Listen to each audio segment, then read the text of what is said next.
Kunyonya, haiko vile? Ndio. Ninaona pende tu komete tu sila. Angalia bodaboda unavaa. Inatoboka uchi. Amkuwa mnabaona unakia kuta yeye hana ideology. Sawa? Ni ndugu yetu hana hana mafunzo. Uko naona? Sasa kukuta nakwambia lete telefoni yako. Utakataa? Eske mimi nasema mkwa mnabiishi hapo. Mesa hizi nawaza jana hiyo Masasi na ndio ilikuwa ya mwisho.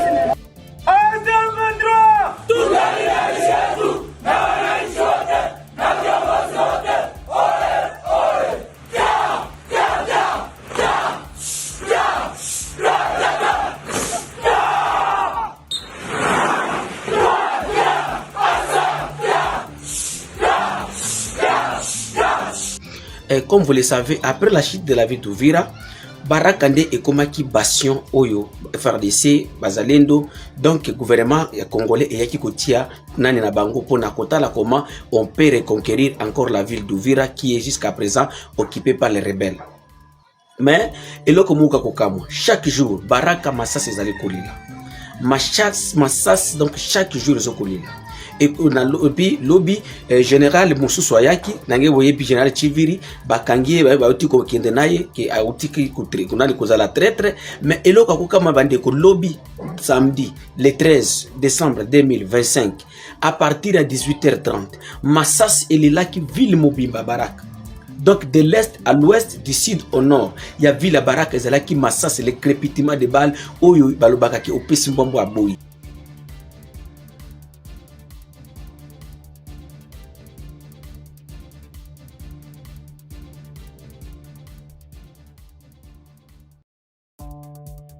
J'ai trouvé une armée structurée, je leur ai parlé, l'une des premières réunions que j'ai eues, c'était avec le haut commandement de l'armée. Je leur ai dit ma façon de voir les choses. Je leur ai parlé en disant que je n'accepterai plus ce qu'on a entendu sur l'armée. Vous savez, notre armée, c'est vrai qu'elle a commis beaucoup d'erreurs, mais il y a eu aussi beaucoup d'exagérations. Mais c'est quand on arrive au poste que j'occupe maintenant et qu'on a accès à certains dossiers, à certaines informations, que l'on peut s'en rendre compte. Regardez ce qui va se passer ici. Lorsque je suis arrivé à la tête de ce pays, j'ai trouvé une armée, pardonnez-moi l'expression, de clochards.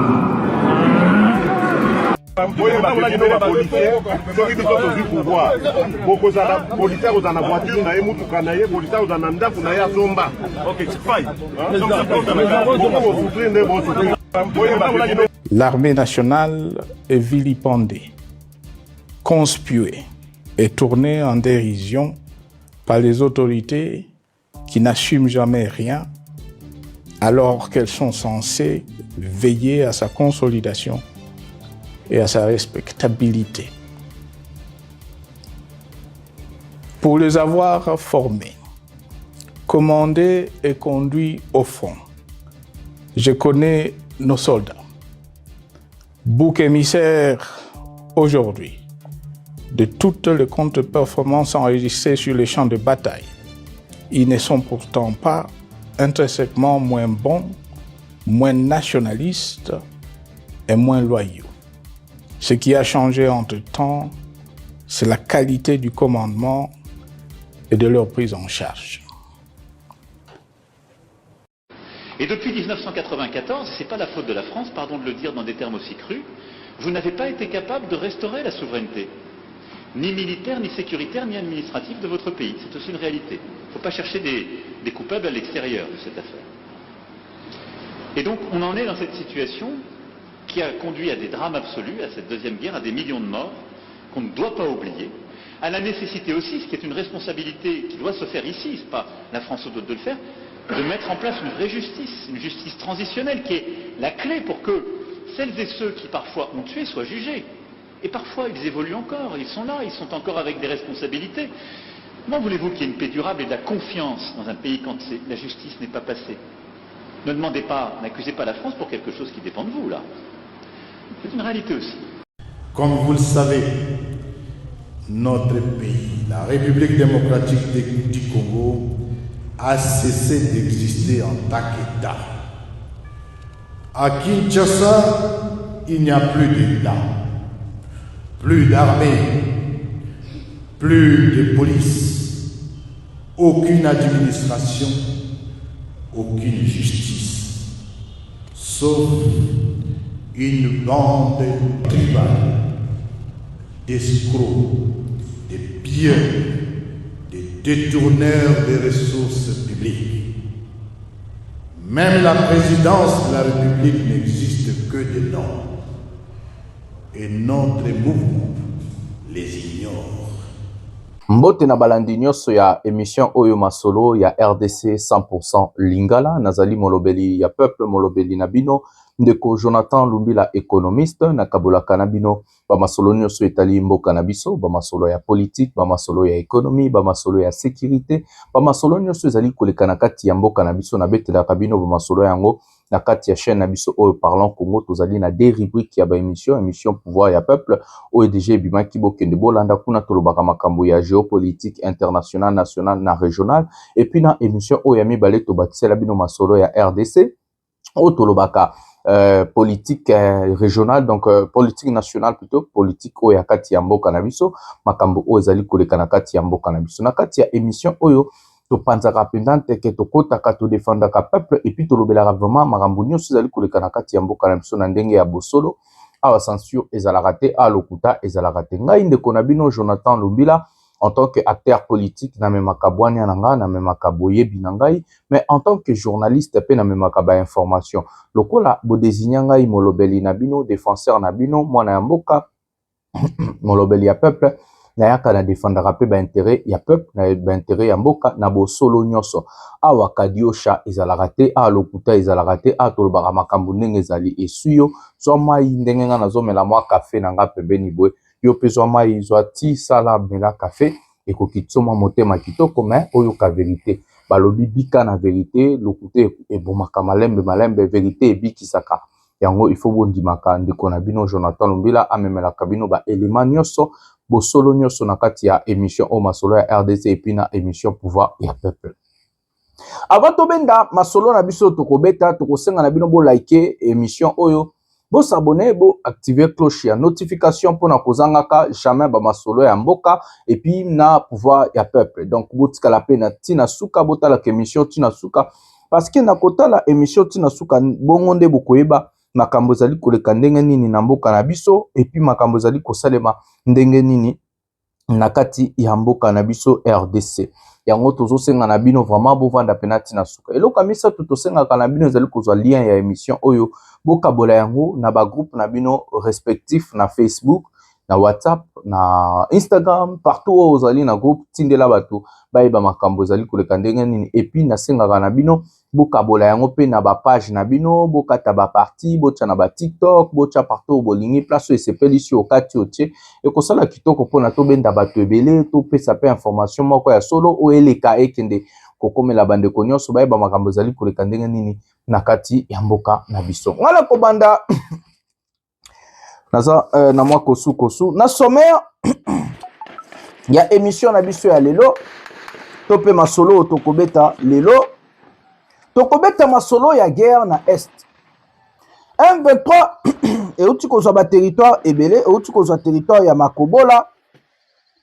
À part territoire ya Makobola tozali pe na ba territoire mususu oyo M23 euti kozwa lelo tozela natangela bino, excusez ngai ba natangela bino ba territoire oyo M23 euti kozwa lelo Makobola ekwei Kasekezi na Pemba ekwei. Donc Makobola, Kasekezi, Pemba ekwei bazokende côté ya territoire ya Fizi po bazwa ba contrôler Kalemi eza Tanganyika eza déjà na kati ya Grand Katanga. Après kozwa Kalemi kozwa Tanganyika bakoluka bakende ti na Lubumbashi. Donc Kolwezi bakoti na Lubumbashi et puis na Lubumbashi nde elakisi qui est bauti kozwa Katanga mobimba parce que Lubumbashi ezali to le chef lieu topé ninyo yo babenga nini topé bon chef lieu to benga bongo chef lieu ya Katanga topé capitale voilà le rona ngaki na loba yangwana topé capitale ya Grand Katanga.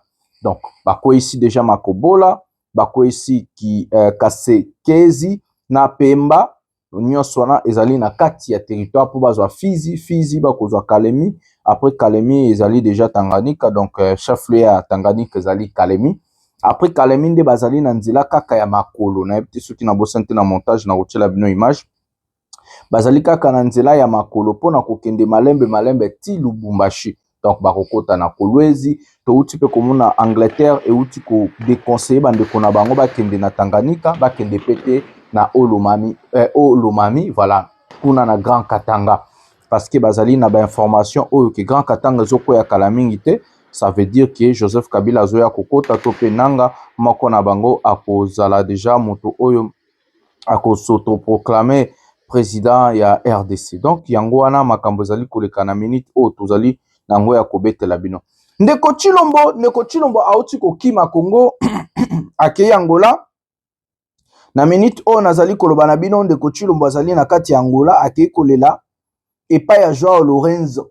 Na kobetela bino ba masolo eloko nini basololi makambo ezali ndenge nini, Joao Lorenzo ayebisi nini, nga na kokota na kati ya profondeur pona betela bino ba masolo. Toko betela bino ba masolo globalité ya makambo ezali koleka na mboka na biso. Bozo eloka kolia, bozo eloka komela, botika la tina suka pona koyeba masolo ezali koleka ndenge nini. Ngai sans plus tarder ndeko na bino na kozwa image ya liboso et puis tobeta masolo oyo ya Chilombo. Tozwa image oyo sikoyo. J'ai trouvé une armée structurée. Je leur ai parlé.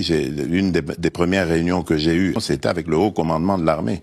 Je leur ai dit ma façon de voir les choses. Je leur ai parlé en disant que je n'accepterai plus ce qu'on a entendu sur l'armée. Vous savez, notre armée, c'est vrai qu'elle a commis beaucoup d'erreurs, mais il y a eu aussi beaucoup d'exagérations. Mais c'est quand on arrive au poste que j'occupe maintenant et qu'on a accès à certains dossiers, à certaines informations, que l'on peut s'en rendre compte. Regardez ce qui va se passer ici. Lorsque je suis arrivé à la tête de ce pays, j'ai trouvé une armée, pardonnez-moi l'expression, de clochards. Et depuis 1994, c'est pas la faute de la France, pardon de le dire dans des termes aussi crus, vous n'avez pas été capable de restaurer la souveraineté, ni militaire, ni sécuritaire, ni administrative de votre pays. C'est aussi une réalité. Il ne faut pas chercher des coupables à l'extérieur de cette affaire. Et donc on en est dans cette situation qui a conduit à des drames absolus, à cette deuxième guerre, à des millions de morts, qu'on ne doit pas oublier, à la nécessité aussi, ce qui est une responsabilité qui doit se faire ici, c'est pas la France ou d'autres de le faire, de mettre en place une vraie justice, une justice transitionnelle qui est la clé pour que celles et ceux qui parfois ont tué soient jugés. Et parfois ils évoluent encore, ils sont là, ils sont encore avec des responsabilités. Comment voulez-vous qu'il y ait une paix durable et de la confiance dans un pays quand la justice n'est pas passée? Ne demandez pas, n'accusez pas la France pour quelque chose qui dépend de vous, là. C'est une réalité aussi.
fait pour mériter tout ça à Kinshasa? On a fait quoi tout ça, Nini? Et le Roni Nyango Batouba Solo l'a raté pour trouver des solutions. Ça, c'est quel niveau d'insalubrité, ça? Ça, c'est quel niveau encore? Hein? Non, pardon. Ça, c'est en pleine journée sur Poilo, s'il vous plaît. Il y a des policiers quelque part là. Ça, c'est sur Poilo, s'il vous plaît. Mais ça ne va pas dans ce pays. S'il faut y dans téléchargement. Confiance, mais le IDP c'est comme penda bien privé na bango ya bande na bango. Mais le bango ba comme penda bato batanga, ils sont penda banyama na bango to tangate. Pona nini? To pesa bango ba confiance que en tant que bato ba IDP bato na biso IDP ba kosonga population. Mais le bango ba yoko zwa pasi ba bakisi ko lo pasi. Yango to jape bato yeba ke mutu pe li ko lo pasi mutu changer la paix, mutu bona paix makanisi na ye. Mutu changer makanisi mabete. Mais li ko lo pasi le kani mutu changer makanisi. Li kambo yake yo mokonzi penda temena makambo wana. Ozana makoki parce que confiance bato yo so isa na mutu na yo. Pourquoi yo tshela biso bato yo penda ba individu Ndeko Zuzu, osala nini na vie naza combattant ya IDPS. Comme vous savez, la combattant IDPS. Qu'est-ce que signifie IDPS? IDPS et la kisi nini? Regarde ici, IDPS la kisi. Pas journaliste, bon limbi sanga bo koti singa na eka na bana bimika nda kutiko bo koti singa le bon appel par on. Tenaye biango na sengi bo limbi sanga I la kisi I apamba. I na tiki on na programme en cahier.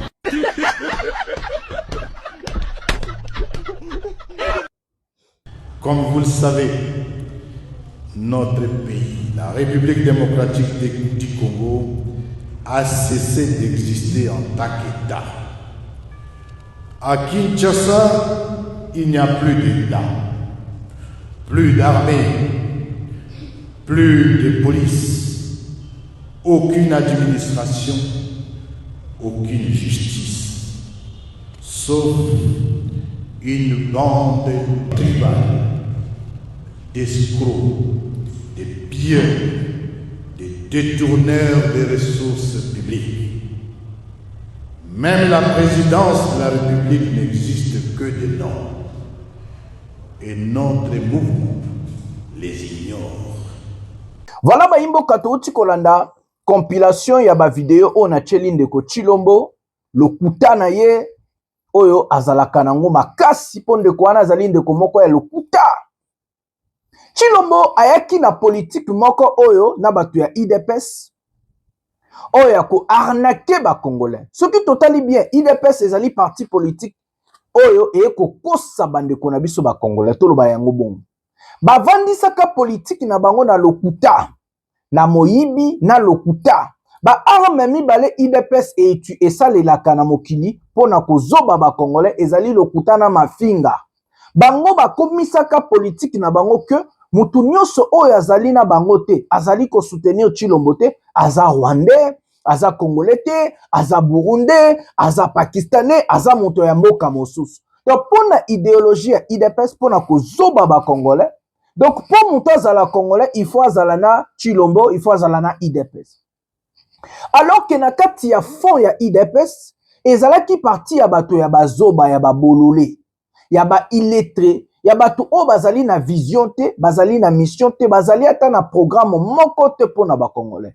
Peuple d'abord ou bien les peuples d'abord o bazalaka koloba ezalaka nango kaka slogan mais ezalaka na ba effet te. Ça veut dire ba komaka ta programme ya gouvernement moko te ndenge nga nazabo nazali na programme mobimba ya gouvernement on a pesaka bino ba flash na monde ba komi koyiba epi na tiki. Donc ezalaka vraiment bato oyo mito esalaka bien te bazalaka na slogan le peuple d'abord na kati ya lokuta na mafinga. Totala ndeko Tshilombo lelo azali kolela pona armée azali kolela pona zo perdre ba territoire ye Tshilombo azui pouvoir lobite azali wana kala mingi te awa 8 ans kosala na bokonzi na mois de janvier je crois kokokisa 8 ans na bokonzi. Ndeko Tshilombo format militaire nini ndeko Tshilombo format bataillon nini po e défendre boko ye wana moto amemela kabiso Kagame na Kinshasa bayemba IDPS yemba yo nani oboya Kagame bakomisa Kagame kalonge eza batu wana ya lokuta ya kadiosha ya IDPS. Tshilombo alobaka Kagame azali ndeko na alobi c'est notre frère wana Tshilombo atinda mwasi na azokutanaka na mwasi ya Kagame, bazokendaka Rwanda, bazobina, bazolia, akenda Rwanda azobina, azolia, bisele la loba, naibite lobi kuna na koya, po lobi naza na ba interro mibale, naibite so na osala émission, mais so na salite mardi na koya. Ndeko wana Tshilombo, atinda mwasi na, atinda famille na mobimba na Rwanda, basalamaka, asinya ba accord na ba Rwanda, apesa raffinerie ya or na biso, apesa aéroport international ya Goma, asalamaka. Bayemba yona nyobo yaka matanga tatane amema Kagame lelo ndeko na Kagame azobeta efimbu ayeko balusango na dossier ba militaire na biso alors que yemoko Tshilombo moyibi yemoko Tshilombo na batuna miyibi bato lokuta bato mafinga ye Tshilombo bambongo ba 100 jours banini bayiba pourquoi a formaka Aramete bon excusez-moi pourquoi a formaka police te Macron a outi ko rappeler ye na vidéo wana boza incapable ya kosala armée, boza incapable ya kosala sécurité, boza incapable ya kosala justice ya solo. Bo komisa justice injustice. Ko kanga ba opposant, ko boma ba opposant, ko kanga ba généraux, ko boma ba généraux, ko maltraiter peuple na yo moko. Tshilombo depuis abotamana na boma Rwanda te. Botangela nga Rwanda moko o Tshilombo boma. Aboma ka ba Congolais. Yena régime ne. Botangela nga régime ya Tshilombo Congolais ni Rwanda ni déjà ba boma.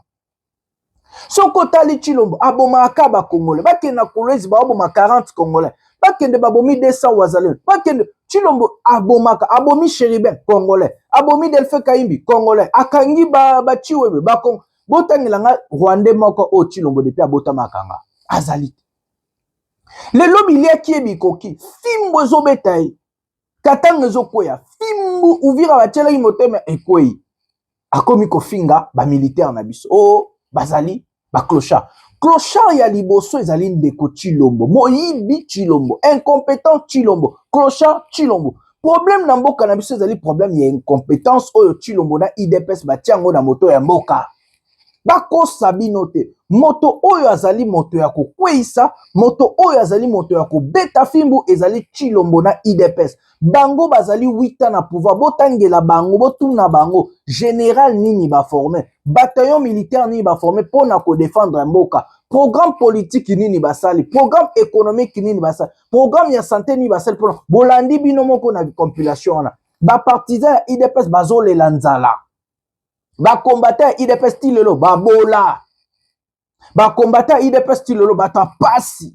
Batikalaka kokumisa Tshilombo parce que baza baluba ba tribaliste ba bola bato ya pasi nazo semino vérité ezabo awa boko souffrir na bosolo ndeko Tshilombo incompétent ndeko Tshilombo clochard ndeko Tshilombo okoku ko finga ba militaire na biso te bakufa kana front ofutaka bango combien député 30 000 Tshilombo kabeli ba député ka ba voiture komati na 40 millions de dollars boyoka déjà Tshilombo ska kabela ba militaire ata bombo ya pamba boyoka déjà Tshilombo kabela ba policier ata biscuit ya pamba azo kabela ba député ba comme na 30 000 dollars salaire soldat zoaka 80 dollars et puis chaque 2 mois chaque 3 mois azu apesi ba ministre 75 000 dollars par mois soldat zoaka policier zoaka 80 dollars et puis chaque 2-3 mois azu apesi ye moko salaire na 2 millions de dollars azo voyager à mikolonio so mbongo za tata na mama na on dit mboka wana za bandeko ya tata na mama na batikele soda pendant ce temps-là, moi, ne ba otanga bien te, ba olia bien te, hôpital ya malonga ezate, école ya malonga ezate, santé ya malonga ezate, ndeko Tshilombo lelo akoya ko bimisela biso, j'ai trouvé une armée de clochards, yonde clochard à liboso.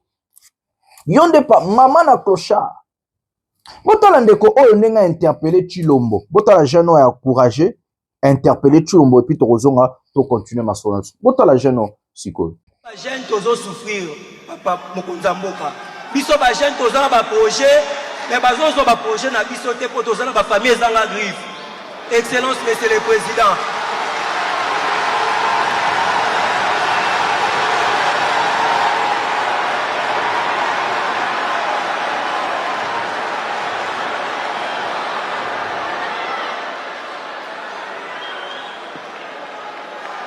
Excellence monsieur le président. Réalité biso ba jeune tozo vivre nango awa na Kinshasa ezali pasi. Biso tozanga biso ba auto bimana ba famille ezanga griffe. Nyonso ekoma compliqué. Musala ezate, opportunité ezate. Soro ke iko koti sa save papa naza parmi ba jeune oyo na kotisa ba CV, na kotisa ba projet, ba yiba biso yango par manque de sécurisation à projet.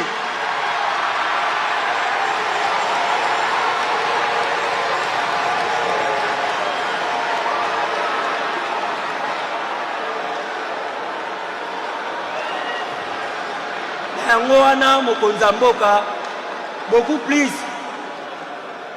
Yango wana mokonza mboka beaucoup plus. Na ye na deux propositions. Na deux propositions na nga proposition à liboso. Ezali boye. Au cas où nde tomonaka ba structure wana apparemment ezalaka po efinançaka ba projet par exemple. Mais comme biso tobimana ba famille ezanga griffe, proposition na nga eza boye. L'État congolais koki ko créer biso FONAGE. FONAGE engi koloba Fonds national pour la jeunesse. Oye koki kozala chapeauté.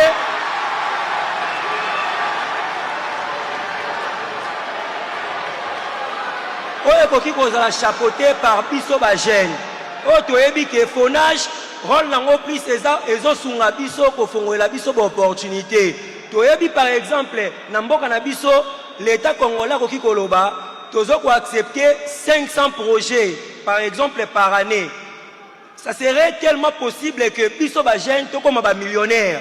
Ça serait tellement possible que ba rêve na biso tant to réaliser yango même ba Nigeria wana ekobanga biso. Mboka na biso tozana bomengo eleki ebele. Mais par manque de financement, par manque d'opportunités, wana yango to proposer mokonza mboka soko créer biso FONAGE.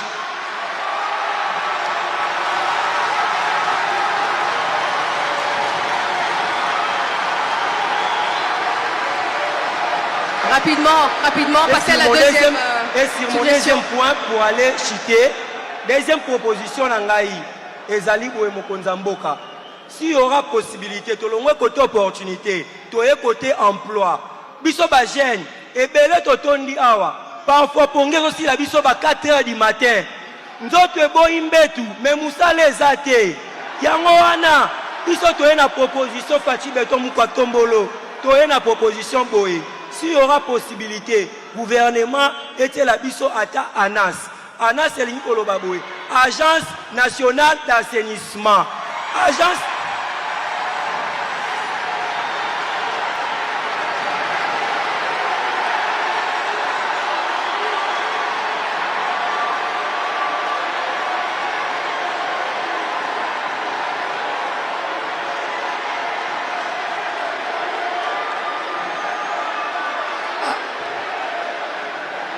On a qu'à taille parole.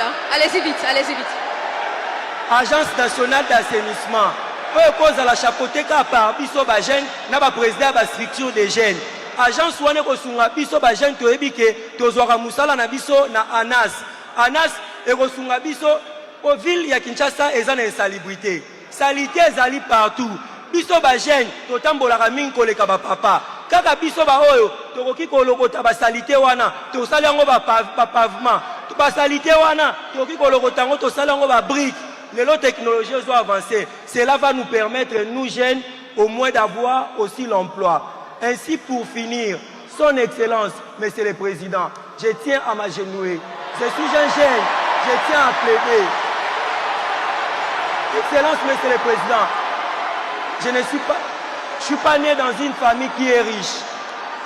Son Excellence, Monsieur le Président, je tiens à introduire ma demande. Na koli na famille riche. Naza riche, papa nanga riche, papa nayoka sango, batu nyonso bakutana président de la République, ba vie na bango changea, papa changer vie na ngai. Papa changer vie na ngai. Voilà baimboka. Nakati ya bajalelo o ekoti nakati ya jeno, mais alobeli Tshilombo Bosolo. Akomi lokola mwana osoto apolele mboka. Jeno wana adokisi. Alobi na Tshilombo Bosolo musala ezali te pasi na pasi azate na programme ya kosala te mpona kocreye baemploi ayebi makambo wana te ayebi économie te pouvoir d'achat ya bakongolais ekwei pasi ezomata vie sociale ya bakongolais ezalaka lisusu te mbongo mobimba esukaka kaka na baélite epa basénateur badepute bapdg mbongo ya mboka ekabwanaka epai ya poignée ya bato moto ayaka na peuple d'abord peuple ye wana azalaki liboso ya Tshilombo azoloba na ye te jeune wana nde vrai courageux, vrai peuple, boko kaka babomie. Ko Chilombo azalaka bon. Moko tunaka bemba. Soki bana na yo déjà basarola, bana na bino ni basarola babomaye. Boko kaka jeune wana ba enleva babomaye. Parce que wana eza façon ya kosala ya régime ya Chilombo, balingaka vérité te.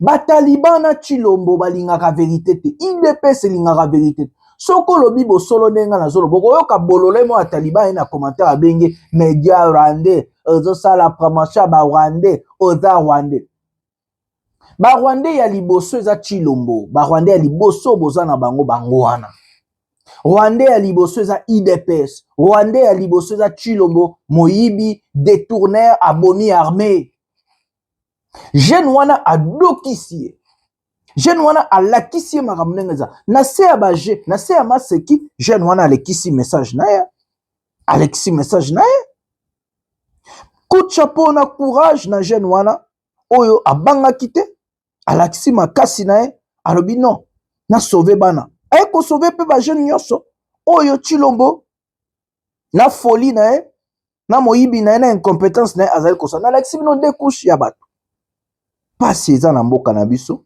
mboka eza ya kokufa parce que moto moko na moto a décidaki aboma mboka wana avant tout que makambo ya este boyebi ke émission oyo umelaka te totala nanu dossier oyo ya makambo ya Kabila ndenge Chilombo atindi bato bakota na ndako ya Kabila toyoka témoignage ya bandeko oyo epuis tozonga tobeta makambo oyo ezali koleka na este na biso tobenda bilili oyo sikoyo.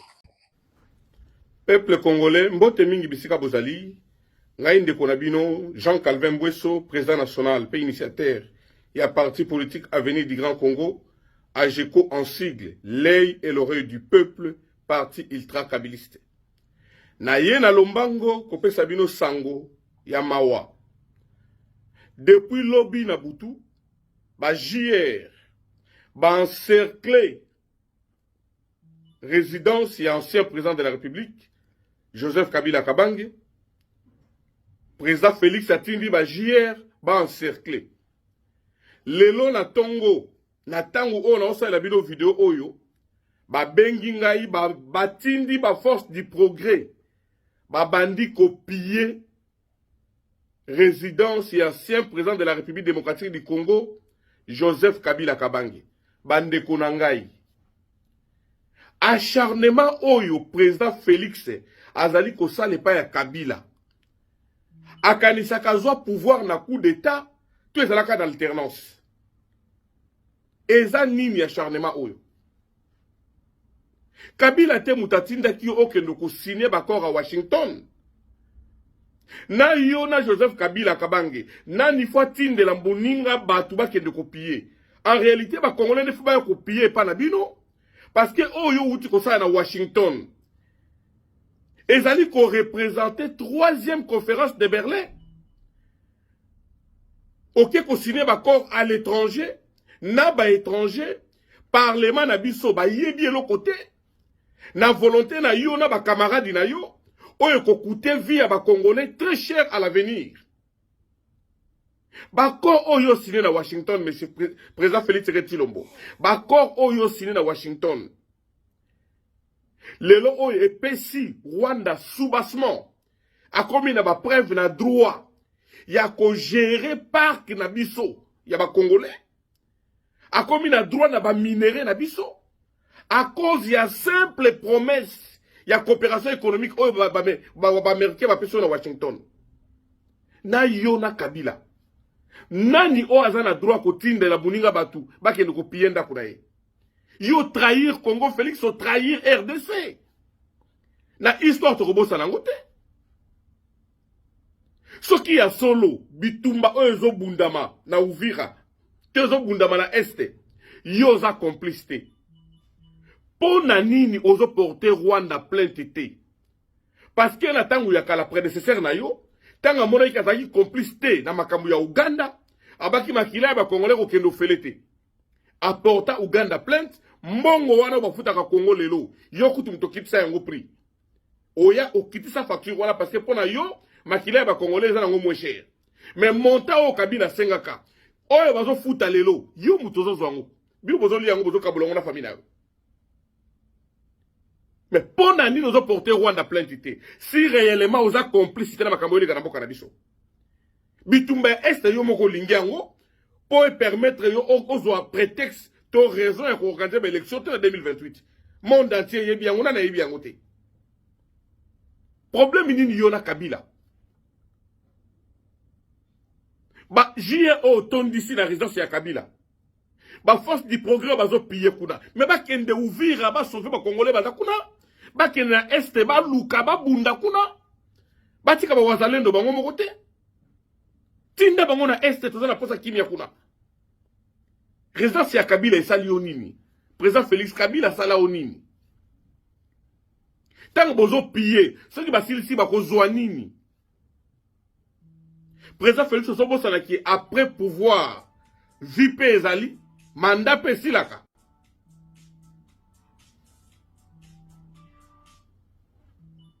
Ce n'est pas possible.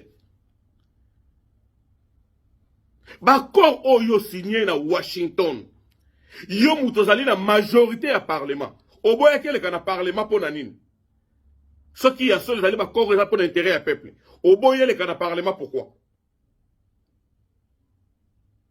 Président Félix, il faut te poursuivre pour la haute trahison. Il faut te trahir les Congolais. Les gens au Rwanda, ils ont Mokanda, ils ont papier, ils ont justifié congestion de minerais d'Abisso. Tu comme qu'on gère les minerais d'Abisso dans le parc, dans Rwanda. Est-ce que Rwanda va dans le parc dans Mokanda? Mais les gens ont comme qu'on financer Rwanda pour n'engo à cause il y a des corps aussi dans Washington. Pour moi, que yo moko zali complice. Ozobo mamboka. IDPS bato ya mayele bazale belé o papa na watika na ba jeune musu yokuta IDPS belé. Pour nous opesa ba misala te ba ideo. Mais ozo préférer qu'on soit ba étranger o yo zona badinga ya o zona Belgique. O ba yebi politique te, batanga politique te, baza mayele te. Bango ozo préférer ko sana bango po continuer ko yiba mboka. Ozo na posa muta ideo te. So zaki na posa tonga to mona volonté, ozo ba membre IDPS so baza mayele. Po ba sungona musala. Ozo ka bango te pourquoi? Voilà bandeko. Uvira ekwei ndeko Chilombo atindi ba JR bakota na ndako ya Kabila na JLM bakende ko iba bakende ko sala makambo. Ndeko oza normal te bandeko. Bo vandesa no bakiti to solola. Pona ye biloko nyonso ezalaka kaka matériel. Pona Chilombo biloko nyonso ezalaka ba voyage, feti, mbongo, kolia moyibi, ba kotonga banda kuna. Pona ye mutu asalaka komba idéologique azali. Bandeko na ngai to solola kitoko. Ngai ndenge naza boye nayebi fonctionnalité ya appareil ya l'état ya Chilombo mobimba. Na lobi bien. Bozo bakiti bovanda. Nayebi ndenge Chilombo fonctionnaka. Nayebi IDPS tina mwa lepinière na bango. Soki ngande ko Jonathan Lumbila na lobaki lobi na koma ministre tona liambonga Chilombo na ngana koma yango. Mayele ezali, ba diplôme ezali, muto ezosala, stratégie ezali, nayebi koloba. Nayebi ke ba partisan ya Chilombo, na Chilombo, pona kokoma place bazali, il faut kumisa bango, il faut okosa, il faut finga. Nayebi stratégie. Chilombo apesaka récompense na batu oyo bazali ba ennemi ya Kabila. Donc ça veut dire, soki lelo komi ko finga Joseph Kabila, ozokotela Chilombo, bakopeso récompense. Soki lelo zal moto alokuta, parce que Chilombo aza paranoïaque, pas paranoïaque, batumitu moi et ça la bien. Pona Chilombo ata moni fulu, pona ya moni ba or. Ndenge Kinshasa za solo bongo, ndebo mona na video iboso. Ndenge salité za na ki, pona Chilombo solo wana eza parfait. Pona Chilombo salité wana eza ba or. Yango mona so ba bota la biloko to sali na Congo, nous avons fait ça, nous lokuta. Donc appareil ya IDPS na Chilombo na yebi yango très bien. Problème ya Chilombo ko attaquer ba bien ya Kabila parce que Chilombo na mutu na c'est que des matériels. Kaka ba bien, kaka biloko ya mokili oyo nde atiaka na mutu. Ye atikala ko sala combat idéologique te. Ça veut dire combat idéologique eza nini bandeko? Bo banda to se comprendre. Combat idéologique ezali ndeti o ngana zo mene pona yebi IDPS. Soki na lobaki na koma ministre, na koma député, na koma sénateur ya IDPS, na koma ata conseiller ata nani ya Chilombo mais ngai nakoma mpona leki ba oyo tu wana baza na kini na bwanya na géostratégique politique internationale na boyebi ya politique internationale. Donc na ngai kina banda kaka kokumisa Faci Beto mukwanto na sali pe ba chaîne na ba di pe koloba. Mais non mes amis. Comment na ngai za idéologique? Kabila yemoka lobaki na discours na ye. Militaire sacrifice suprême des alliés serment ya militaire. Eza combat ya ba bienté. Eza combat ya ba mbongo te parce que Kabila koka pe kovanda na ye. Azolia na mbongo na ya iba, azolia na biloko na ya azobonga. Mais na minute toza suna posa ya mbongo te parce que mboka ezali kokende mabe. Et loko Tshilombo azo comprendre te ti lelo yango wana. Pourquoi Tshilombo azo koka ko corrompre bandeko ya AFC M23 te? Parce que les combats ezali idéologiques, ezali combat ya ba matériel te. Nga na obunda te pona zo lobi poste. Nga na obunda te po lobi na zo mbongo ba pesanga. Non. Famille na ngela la ranzala te. Moi si na ngala la ranzala te. Nazaba nga mbongo ofuta ndaku te. Moi na ngala la ranzala te. Combat ezali idéologique. Mukolo Tshilombo ko comprendre que combat ezali idéologique. Akotika kotindaka bat bakotaka na kingakati, akotika kabati ndaka bat bakotaka na GLM et ainsi de suite. Idéologie ezali. Idéologie ezali bit to objectif mutu amitie na vie na ye pona ko atteindre eloko moko. To eloko moko. Mission moko. Biso ngai na bino ndenge bozali na chaîne. Objectif na biso ezali moko. Bien-être ya peuple congolais, respect ya peuple congolais, dignité ya peuple congolais. Donc quand ce qui na kokota na ba profondeur ba livre na nga o na komaki apo na programme du gouvernement na ba yo yiba iso. Mais tout suka ka na ba na moi likolo a livre. Comment na nga ezali lobby na Kongola simbi passeport na e atali abia na okenanga isika mote na bana kana mboka na nga kitoko. Comment na nga ezali lobby ministre aboti mwana akomi kotala nana tangise na France na Belgique il faut na tangise ka na université à Congo to na école à Congo po ato leki bango. Comment na nga ezali lobby botanga Congo botanga ote pona ba minerai botanga ote pona guerre botanga ngo pona productivité production botanga Congo pona divergence ya production na mboka makambu mususu économie ya sika o babenga économie d'échelle o ba Tshilombo na ba économiste ne ba yebi yango te bazotanga ngo pona valeur ajoutée bazotanga Congo pona makambu mususu o etali musique te etali ba minerai te etali guerre te parce que lelo soki ba obeta kombo ya Congo eza na 3 biloko ba betela ya Congo musique minerai na guerre eloko muso te Congo ezaka na productivité te ezaka na chaîne de ya production te économie d'échelle ezalaka te biso tokangama ka na ba minerai musique na guerre ngai nengi natangisa pe Congo lokola pays touristique neti ba Dubaï par exemple ba Caire par exemple lelo Congo tokoki kosala o babengi ko diversifier économie na biso tokomisa ngo na économie d'échelle tokoki kosala biloko ebele ngai komba na ngai yango wana komba na ngai ezali pouvoir d'achat ya ba congolais komba na ngai ezali kolongola médiocrité kobenga na ba médiocre miyibi bato lokuta lokola Tshilombo na IDPS wana komba na ngai ata ayaki awo eskanga nazalaka babenga nga na ambassade na ya na boya bapesa ba congolais nyonso ba $500 ba congolais bomona kana bazwa ba $500 atika plus de $50,000 nazwa ta 10 francs na ete babenganga naza na besoin ba poste na bango te naza na besoin ya mbongo na ete nga naza na besoin Tshilombo akende po selon ngai bayamba ndeko nanga tosolola po akoti na ndako ya Kabila parce qu'il y a matérialiste Tshilombo tosolola pena na ndenge solo leo tosolola po na ngai avant na banda cheno parlons Congo RDC na analysa ki classe politique ya mboka nanga Nathalie nobi est-ce que bato yo eza baza mitu ebeba problème eza nini po ba mi benga ba professeur bani ba soki Nathalie koto yo échec Nathalie koto elungu mais nobi mais au problème ni naloba na kota makambo pona kosunga peuple congolais nazali parmi ba futurs candidats président de la République na mboka nanga. Même si c'était Salemi en 2028, même si c'était Salemi après 20 ans, 30 ans, mais naza na objectif présidentiel.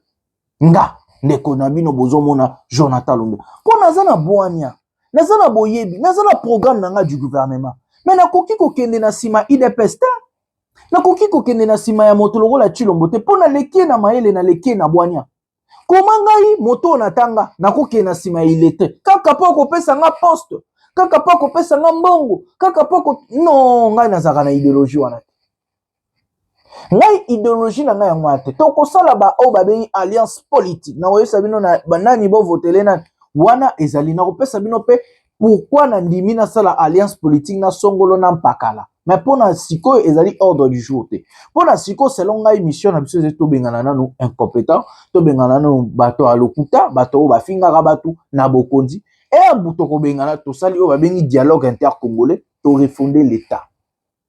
Nde na tan wana to komi ko sa babengi bataille politique ya ba idée ya ba conviction ya mission et puis ya ba devoir. Nde na tan wana na koyesa bino non nga nazana intel nga nazana boy nga na siko nazana on peuple.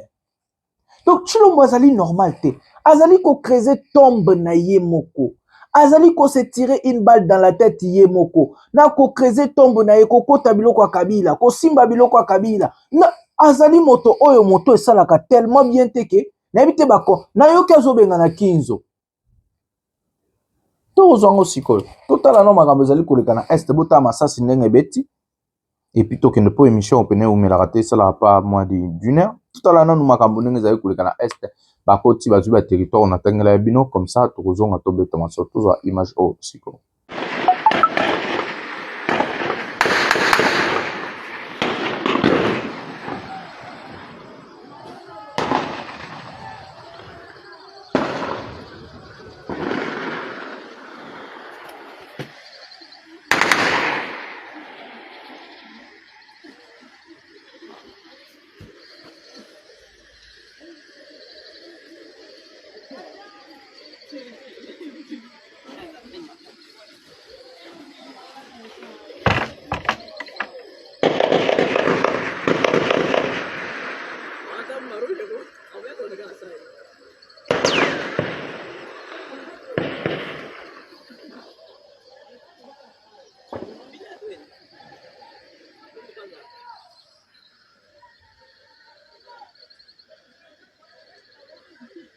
Ndio kidasa hapa kwenye wiko wanapiga vingi.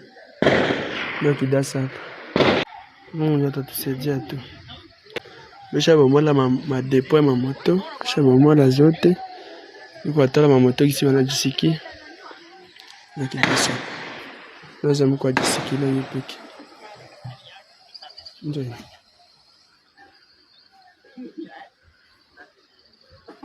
Ndio mwingine wote shakuwa hapo sasa. Mwingine yote shakuwa hapo. Ndio. Anavumilia kwa kidogo. Na tutaweza vumilia. Kama pa hiyo vita nakuwa nyote kutunaiwa sasa.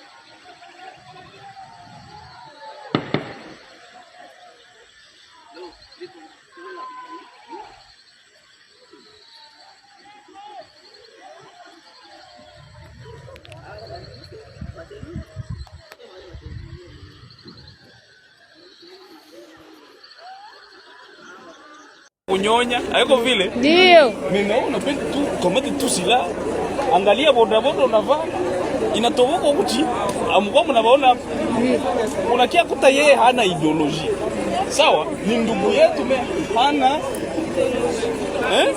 hana mafunzo uko naona sasa kukuta nakwambia lete telefoni yako utakatala eske mimi nasema mko mnabiishi hapo mesa hizi nawaza jana hiyo masasi na njoo ilikuwa ya mwisho Mpaka sehemu mshasikia sasa. Hapana. Njoo kisi tutaendelea hivi. Sawa? Ndio. Probleme ni gani? Ule mwenyeko kule unawaambia si bandugu yetu basi. Uwaambie ba makanaki cheka adui kwa kenaki. Jambo dada. Biko naogopesha watu. Muwaambie hivi kule kwa biko wanaenda habana avenir. Hakuna maisha ya kesho. Si ndio? Ndio. Hii jeshi mnaona na ndio jeshi ya Kongo. Ndio. Mnanifuata? Ndio. Yani ni hii jeshi iko na confidence. Inajua mafaa ya raia. Sawa? Ndio. Inajua inapaswa chunga raia na mali yake. Haiko vile. Ndio. Ule mwana yua samani ya raia. Ndio. Utamchukulia ni hakuna. Mimi napendaka kwanza baba. Ninaingia hapa mimi nilikuwa mduani. Sio vile? Ndio. Mimi nakosa sanfra. Hapana. Me tunaingia kusudi tufanye nini? Tuliona vibaya vya Mungu. Ndio. Unanifuata? Ndio. Ifo biwe corriger. Sawa? Na huyu ukiana anasoma naye apate basi naye konyaka. Haiko vile. Ndio. Kongo haiko tu ya vitakwira. Haiko vile. Ndio. Hapana. Akwa naenda kula na chapa lare yake anakuya na ba distraire na binaishia pale. Eske ndio vile? Hapana. Haiko ya wale wa tatuaje wa madini wote watakuwa huko. Bongo. Kama unajijua uko mzalendo. Sawa? Kuya haraka. Ndio. Wende kwa chef de quartier. Munifuate mzuri. Ndio. Sasa tutaanza wasachi huko. Tutawatafuta kweli. Unanifuata? Ndio. Bunduki haiwezi ishi na raia. Hapana. Paramwita fae. Alikuwa wabo.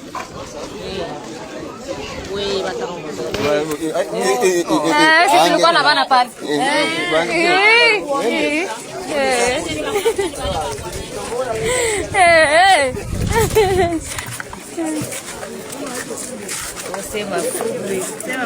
Hatutafika hako kweli. Wanafaa wanaanza kujisalimisha.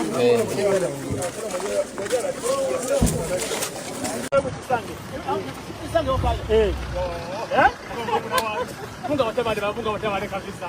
Sawa sawa. Mungu watabari. Okongwa. Genda. 3 jours après la libération de la ville d'Uvira, située dans la partie sud de la province du Sud-Kivu par l'Alliance Fleuve Congo AFC M23, un retour progressif des populations déplacées des entités environnantes s'observe sur les principaux axes routiers. Des habitants ayant fui Luvungi ainsi que plusieurs autres villages environnants par crainte pour leur sécurité regagnent progressivement leur localité d'origine. C'est vendredi 12 décembre 2025, de nombreuses familles en provenance de Luvungi, une entité désormais sous contrôle total de la FCM 23, ont été aperçues sur la route nationale numéro 5, ainsi que sur d'autres tronçons routiers transportant des bagages et d'autres biens ménagers. Femmes, hommes et enfants retournés au sein de leurs familles respectives après avoir fui les bombardements et attaques menées par la coalition FARDC Wazalendo appuyée par l'armée burundaise. Ces bombardements ont causé la mort de plusieurs civils et entraîné des déplacements massifs des populations locales.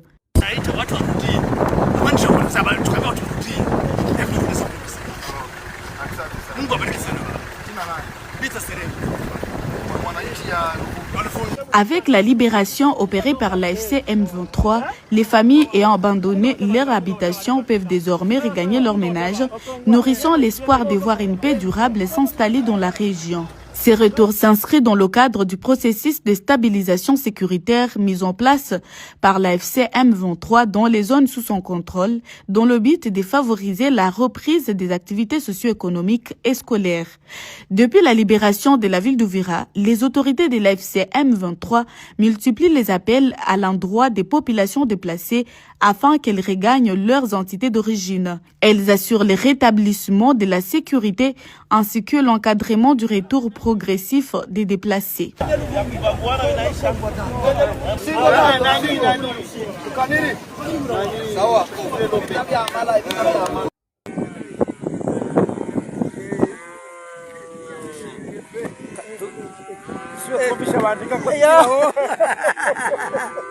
Katwumbisha bandika ko zikibaho. Yes we. Urahoneza papa. Rekagira wumve ko ikazi kibaho. Reka wumve kabisa. No. Gicaniro ndicyazimye. Gicaniro ndicyazimye. Kangandi bacamuse bageze. Bo bavuye mu gitondo. Basi tocanye nkane zo ngo bakazozimye. Ko biteze igende imodoka. Hani kubwegera. Hani kubwegera. Ngize inka zirahungutse zivuye ku Rusizi iyo zari zahungiye. Hani kubwegera. Hani kubwegera ni kubwegera. Dore turi mu nka.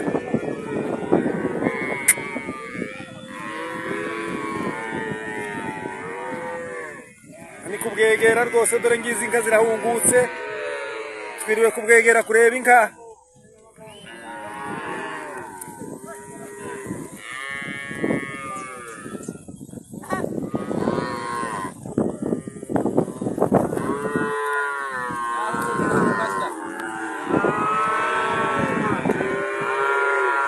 Voilà bandeko, territoire ya Kasekezi, Pemba, Tombe. Kamanyole kwa ki depuis 15 heures. Nyoso na ezali na Fizi. Botala carte o na Chelibino po tobeta na masolo a carte wana po bat bazo comprendre bete chilombo bozo bakiti na ba ministre na bino. Carte wana ezali le Grand Katanga.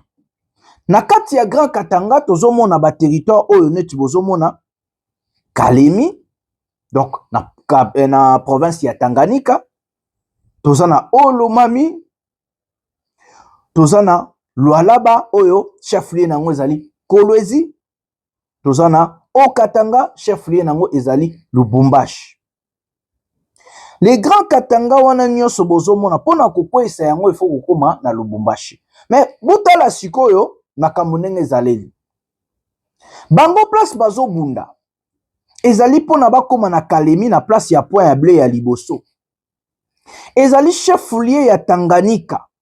Na Tanganyika wana ezali kaka na nzela terrestre, ça veut dire banzela ya makolo ya mabele oyo ba rebelle ya AFC M23 bakoki kozwa. Mais soki pe bakomi na Tanganyika basiliki pe makasi. Mais avant bakende na moni bakende Tanganyika Olomami bakiti na Lualaba po pena ba assainir Katanga mobimba. Parce que soki balobi bakende kaka de Tanganyika ti Lubumbashi, Olomami ekozala toujours libre, Lualaba pe ekozala toujours libre. Je crois que mon carte oyo ebimi koto nga na otanga awa po na lakisa bino po ba Congolais ba comprendre na Chilombo ba comprendre te. Nde bakovanda na Lubumbashi.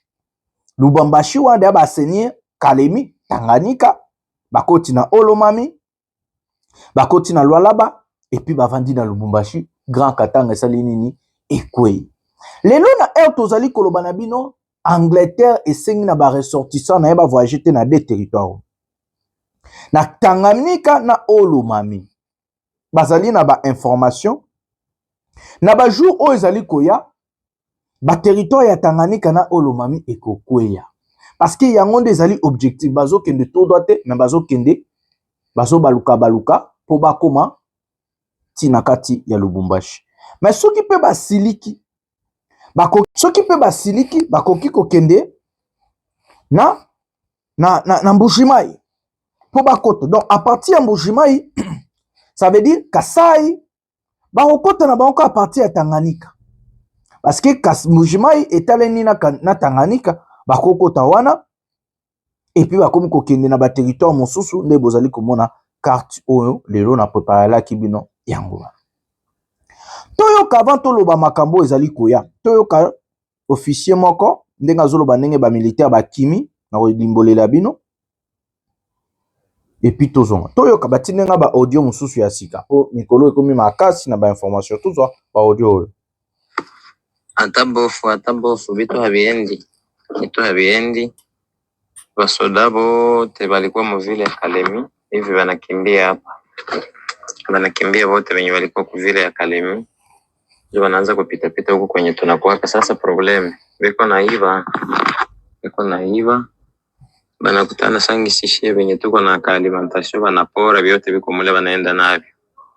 Wanakimbia. Hapana ba M23 basoda ba FRDC ba mare wenye walikuwa mama vile beko nakimbia wanakamata nje ya Lubumbashi hapa.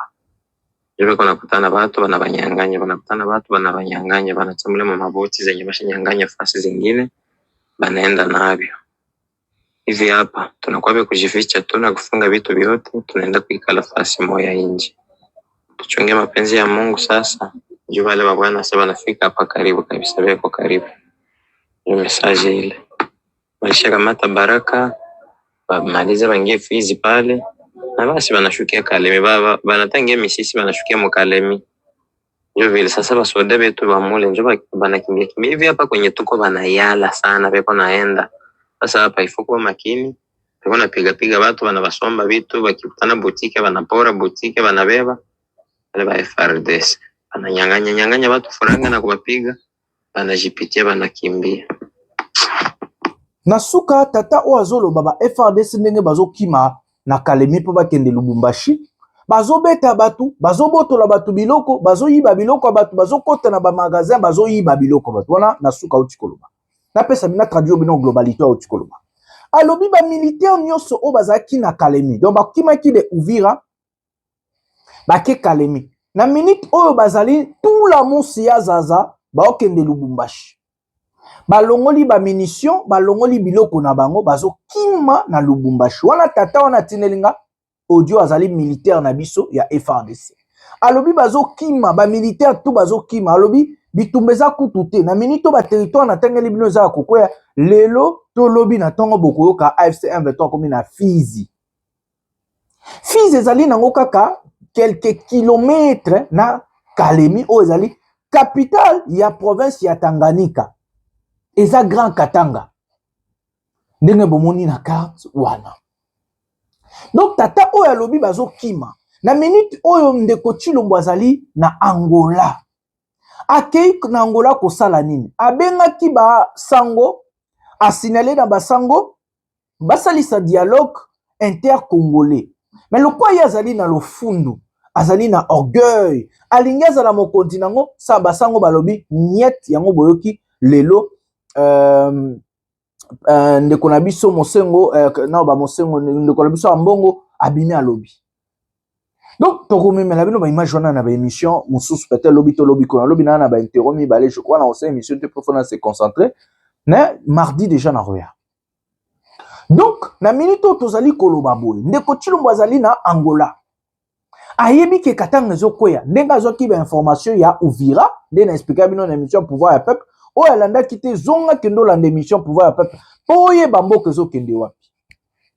Na minute azali na Angola ayebi ke Katanga ezokwea na quelques semaines to quelques jours, peut-être dans 10 jours, ngala lo ba semaine mais peut-être dans 10 jours.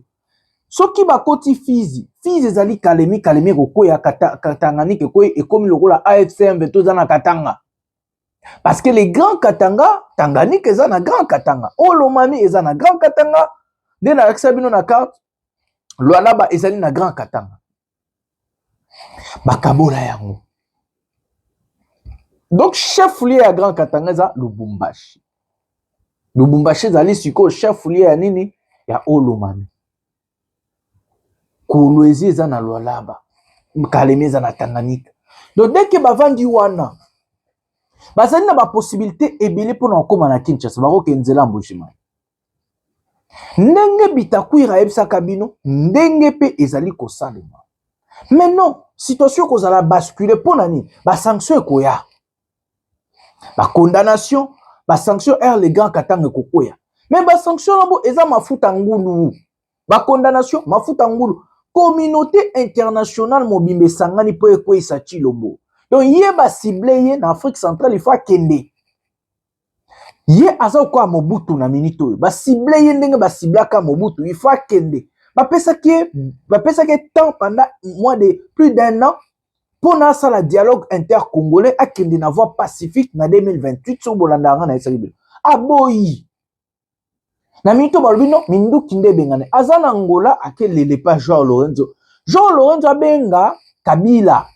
Abenga nanga pona basala dialogue andimi sikoyo dialogue inter-congolais. Mais comme il trop tard de Chilombo, le fait que AFC zozo ba territoire et zozo peu force, le fait que zo perdre ba territoire ozo perdre force, ça veut dire ba ko senga na yo démission.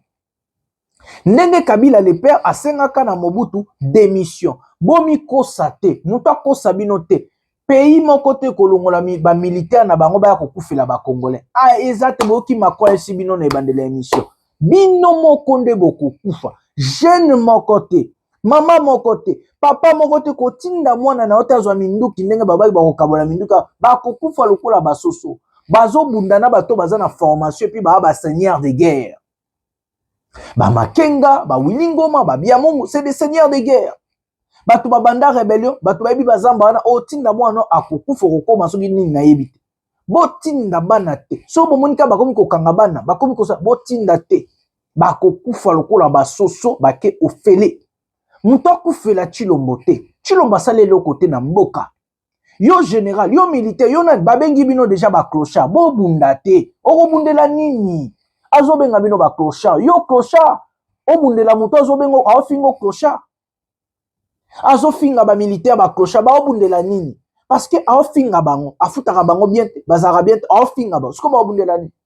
Ba papa na ba maman nazo ko interpeller bino. Oye koye ezali foudre. Kabila zana kanda kosakana te. Aokota katanga kalamite. Bo mona obima population ko yambaye. Kabila zani na kanda.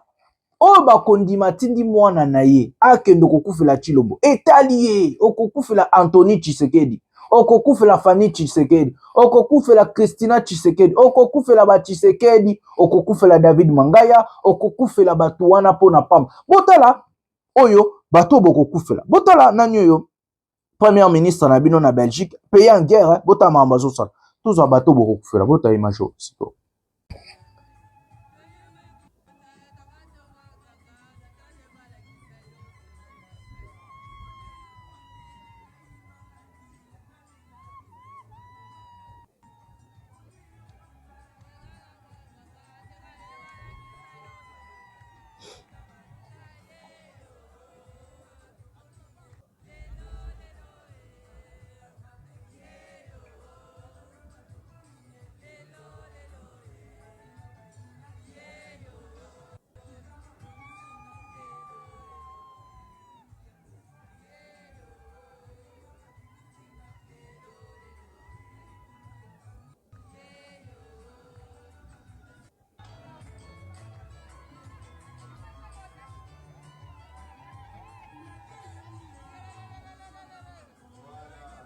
Voilà bandeko. Batu wana nde bokokufela. Excusez-moi. Batu wana nde bokokufela. Bokokufela batoyo. C'est que boaba bolole. Yaza azana Belgique. Mboka en guerre, Uvira tombe, azobi nazo yemba, abalisi mwana. Yo kobalisa mwana mukoloni. Mwana mobala robala mukoloni. Musala ezate. Pasi ezali. Okobalisa mukoloni. Bokokufela batu oyo. Bokokufela batu oyo. Bokokufa bokei pep ba continue kobina kolia. Bayela ki moyibi bandeko. Bayela ki kobina. Bayela ki kolia. Yo tata yo mama kotinda mwana na fronte akokufa ofele. Nazo ebenda bino mato ezali bulu ya bamuya ya ezali bulu ya Chilombo. Kosangisa batu kozwa basala soki soulèvement populaire soki nini na yebite. Eloko wana ekobomisa ba jeune. Soko tindi mwana, otindi ndeko na yo na eloko wana ake ofele. Bomoni premier ministre Uvira kwei azobina, azodia, azobina na famille na yo tinda déjà mwana na poto, yo zaenda makasi otinda mwana na poto. A bon attendeur, salut, oyo kite etali yo, otindi mwana kufi ofele. Bango bakolia, bakomela, bakimisi déjà bana na bango na esa kibino. Excusez-moi. Bakimisi bana na bango, bakimisi bandeko na bango, bazoko kimisa na basoso, na bantaba, na bangulu bazokima. Yo kokimela wapi? Ozata na mbongo ata ya osomba lipa na kwanga te, okende kozwa visa mukoloni. Ozata na passeport te, ozwa visa mukoloni. Boku fela batu oyo te balingi mboka te. Oyo koyoka te tali. Na mito bazokimisa ba famille. Ba ministre, ba député, ba sénateur bazokimisa ba soso bantaba, batutu bazokima. Okufi okei perte. Oya koyoka yoki, mwana oyoki te tali yo, okokufela ba jouisseur, okokufela ba baosa la fête. Etali bino. Etali bino. Bazobundela mboka te ezali lokuta, bazobundela mabumu na bango, bazobundela ba poste na bango, bazobundela ba intérêt na bango. Basali 8 ans na pouvoir, basaleli yo nini. basaleli congolais nini, Chilombo asaleli congolais nini, Soumino asaleli congolais nini, ba ministre, ba député, ba sénateur wana basaleli nini, bazolala, qui sont pour, qui sont contre, qui s'abstiennent, bazozo ba 40 000 $, ba 75 000 $, bazozo ba 200 000 $, ba 500, Soumino afuta maka 500 000 $. Ba ministre 75 000 $, ba sénateur ceux qui 40 000 $, ba député 30 000 $, président sénat 350 000 $, président assemblée nationale 350 000 $. Yo kokufela bato bongo basi bana bande kotu bana poto abenga ba militaire ba clochard. Yo kokufela mutu bongo bango bazosomba bandako na ba Dubai, bazosomba bandako na ba Belgique. Bomoni Soumino azobina te, Uvira ko yazobina zo yemba na mwana bali. Yo bala mukoni obali sa mukoni. Bazosomba bandako na ba Qatar na ba voyage ka bazolia ba omela bana ba baza ba benga ba Prince of Congo. Yo kokufela mutu wana oyo akotinda mwana na na abattoir etali Chilombo azokende. Bo matabo kita Chilombo kokweya. Toko bundise biso bato ya opposition civile to bundise pacifiquement na ba idée mais azo kweya kei etali bino totika image asuka oyo bazo pesa bino rapport ndenge ba FRDC ba piller ndenge ba kei ndenge ba kwei ala pesa bino rendez-vous na prochain numéro ya ba émission na ngai bote na bino bisikano so bozami ndeko na bino Jonathan Lumbila molobeli ya peuple tozo bundela peuple kala minute to kolonga bitumba oyo bote na bino. Bonjour, bonsoir mes chers frères, mes chers compatriotes. Ils avaient la voix du Kivu, la voix des sans-voix, toujours au service du peuple. Et l'autre, vous allez dimanche, le 14 décembre 2025. Tout y a poto pesabino sango izoko le kana kati ya mboka na biso précisément na kati ya vina biso awa ya baraka. Mes chers frères, cet élément eloko moko ya kolela mayamiso na ya mawa. Comme vous le savez, après la chute de la ville d'Uvira, Barakande ekomaki bastion oyo FRDC bazalendo donc gouvernement ya congolais eyaki kotia nani na bango pona kotala comment on peut reconquérir encore la ville d'Uvira qui est jusqu'à présent occupée par les rebelles. Mais eloko muka kokamo chaque jour baraka masasi ezali kolila. Masasi donc chaque jour ezokolila. Et na lobby général Mususu Ayaki nange boye bi général Chiviri bakangie ba uti ko kende naye ke auti ko tribunal ko za la traître mais eloko ko kama bande ko lobby samedi le 13 décembre 2025 à partir de 18h30 Massas Elilaki ville Mobimba Barak. Donc de l'est à l'ouest, du sud au nord, il y a ville à Baraka ezalaki Massas le crépitement de balles oyo balobaka ki opesi mbombo aboyi. Bato kokanisa ki non peut-être bitumbe côté na kati ya ville à Baraka. Mais tandis bato bamanda obita Massas yango baza bato mosusu te ezali FRDC. Alors, ceux qui ont été na quartier à Mwemezi, ba FRDC yango ba koti na kati ya bandako à partir de 18h. Koyi bandako par ndako. Donc la ville de Baraka ba hibi yango eza ya kosakana te. Bato ba et puis ba to hibi ville à Baraka eza bato mususu te. Ce sont nos militaires, les forces armées de la République du Congo dont je cite nos FRDC. Alors, bandeko na sengi Kinshasa na Beleli, boya bosala enquête. Boya bosala enquête awa blilo oyo ville Baraka suma wenze zali polele muto atamuko teza na kati ya wenze parce que bato bakokende na wenze ndengini tandis que c'est l'armée gouvernementale de ezali koyiba mboka. Ville Baraka ezali na kati ya province ya Sud Kivu na kati ya territoire de Fizi à 90 km au sud de la ville d'Uvira. Tuzali au bord du lac Tanganyika.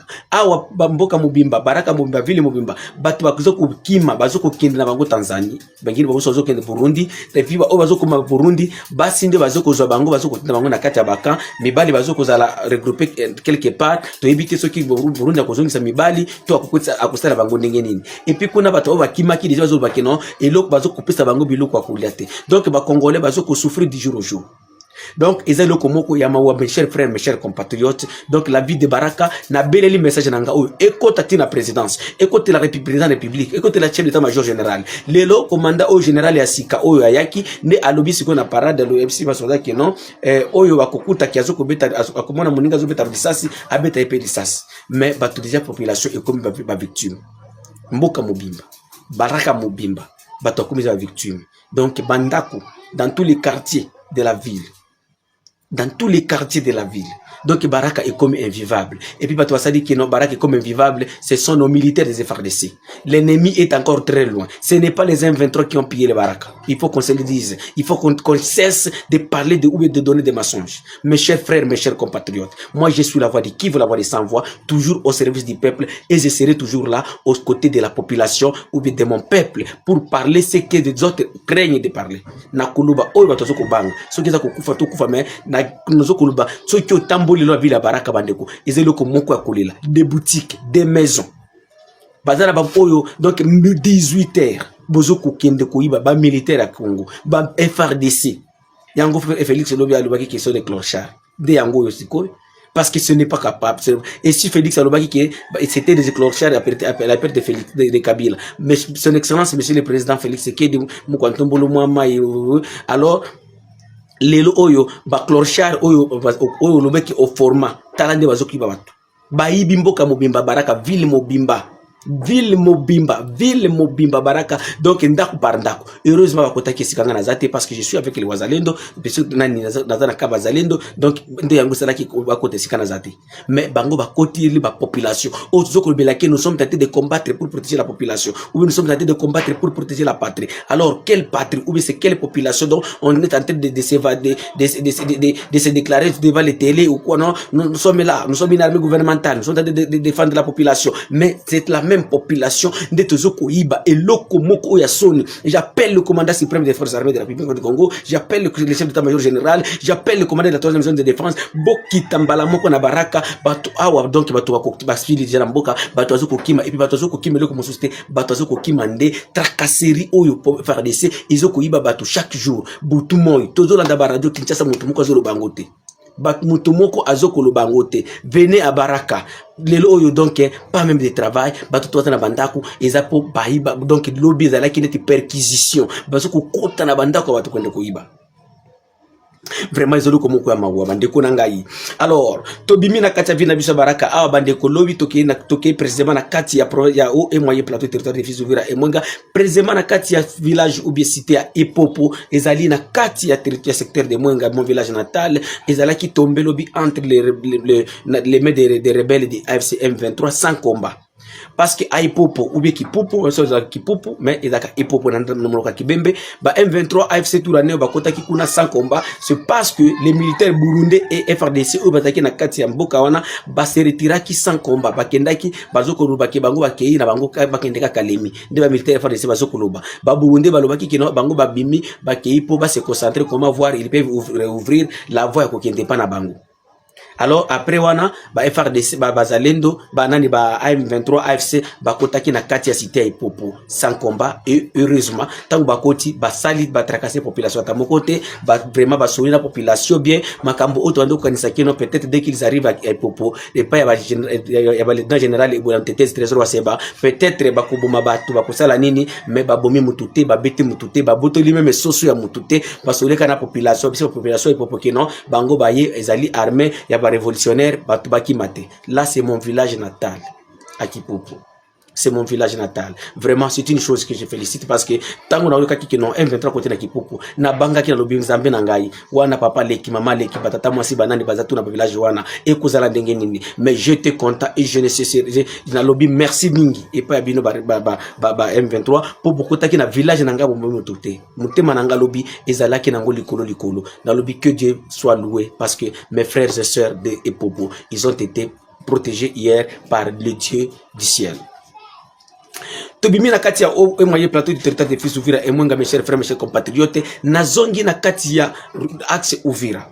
Depuis le matin de ce dimanche 14 décembre 2025, les affrontements sont en cours entre les Wazalendo FARDC contre les M23 AFC na kati ya côté ya Kigongo. Bitumba Isala Izaki ndenge nini? Ou bien jusqu'à présent, nous sommes déjà à il est déjà 11h, heure locale. Selon les informations que nous avons, avantage à Bitumba Ezali côté Barebel et AFC M23. Pourquoi et comment? Donc, M23 ngo bazalaki na kati ya après avoir causé contrôle, ya ville ya Uvira, basalaki progression oyo bayaki ko s'installer jusqu'à Kigongo. Je pense que na lobaki ya mon émission nga lobby. tango ayeko ezali na kati ya Kigongo, ezali na kati ya groupement de Kabimba si je ne me trompe pas, na kati ya chefferie de Bavira, parce que soki obimi Kigongo wana tozali na espace tobengaka Luanga oyo Ngomba esangani na lac Tanganyika. Après okoti na kati ya Makobola 1 na village ya Makobola 1 pour okota na cité ya Makobola 2 ya territoire ya Fizi. Donc ezali juste à la limite entre territoire de Fizi et territoire d'Uvira. Makobola 1 ezali territoire ya Uvira, Makobola 2 ezali territoire ya Fizi. Alors sikoyo ba rebelle yango baye bazui bakoti na kati nandi tangu bazalendo na FARDC bakendaki ko attaquer ba position ya ba rebelle wana na nani na Kigongo. Ba FARDC ba bitumbe bandaki depuis tongo. Tangu bitumbe bandaki, il est déjà 11h, nous avons des informations qui bitumbe poussani. Donc donc les rebelles ils ont repoussé nos forces wazalendo de FARDC jusqu'à Makobola 1 Desika Bitumba. Ils allaient pour le moment, les affrontements sont encore en cours. Donc à ce qui concerne le bilan et autre chose de ces affrontements là, dans les heures qui suivent, parce que les affrontements sont encore en cours jusqu'à présent. C'est là où se trouve le général Yakutumba, le général Makanaki, le général René Tongwa. Ils sont tous là-bas, ils sont en train de s'affronter contre les rebelles du AFC M23. Nazongi sous na situation oyo kaka ya problème ya nini ya tracasserie ya FARDC awa. Kinshasa bola nangai. Ville ya Baraka bato ba se vide. Bato basili, bato bazuko kima. Ville ya Baraka bato tikali poleli. Na BTCT et pas bakonzi ya Kinshasa. Boya botala koma boko kikotia ordre na kati ya ville na biso. Le gouverneur n'est pas là, le vice-gouverneur n'est pas là, l'administrateur n'est pas là, et le maire de la ville n'est pas là. Bato tungotu bakima kima déjà. Donc mboka est commis ingouvernable pour le moment. Et bato bazuko kima. On travaillait pour que le développement écoute na kati ya mboka oyo. Mais to komi ko bato bakomi ko kima bangotu. Bapi bato bazuko kima nini, bazuko kima toujours non militaire. Total ndenge na kotia ordre na kati ya armée na biso. Parce que faut militaire ayeba kino nazoko bunda pour la population oyo. Ezate ki nazoko bunda pour na iba ba boutique oyo. Na ndenge place za na ba boutique na ba magasin wana sikonga na kozwa mbongo. Avu nos forces armées de la République du Congo. Soki okoti na kati ya makambo ko yiba, moto jamais gagner ka guerre te. Yango mungu nazoko gagner biso, après tuzoko sakeno il a corrompu, il n'a pas corrompu. C'est parce que nous sommes en train de voler ou bien de tracasser notre peuple, de tracasser notre population. Alors, nous avons besoin que notre population a collaboré. Quand est-ce qu'il va collaborer avec vous là où vous êtes en train de les persécuter? Vous êtes en train de piller les biens de la population, tandis que vous avez le devoir de protéger la population et leurs biens. Donc, ce n'est pas bon. Et j'appelle vraiment Kinshasa na BTCT. Boti au na kati par rapport. Vous les gens des droits de l'homme, beaucoup d'informations solo parce que la population est allée souffrir. Ils ont la voix de qui, la voix de sans voix, toujours au service du peuple et je serai toujours au service du peuple. Maintenant, ils appuient 243 85 880 8330 ou qui soutenir les besoins de numéro il y a Orange Money. Merci Mingi, tout ça toujours ensemble, continuons toujours les informations qui se passent sur notre espace de la province du Sud Kivu. Merci.